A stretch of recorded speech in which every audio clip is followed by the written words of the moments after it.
يا أيها الناس إن وعد الله حق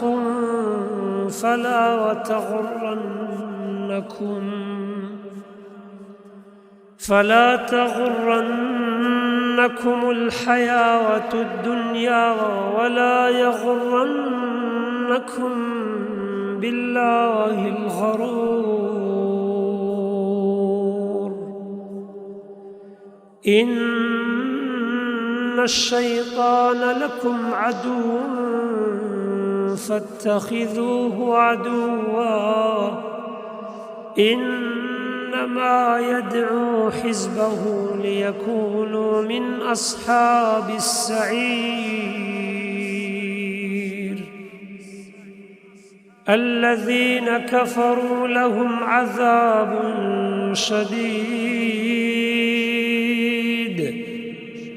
والذين آمنوا وعملوا الصالحات لهم مغفرة وأجر كبير.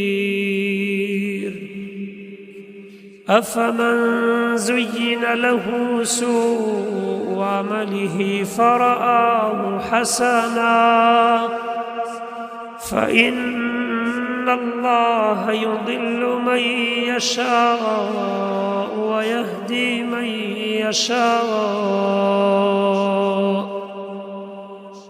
فلا تذهب نفسك عليهم حسرات إن الله عليم بما يصنعون.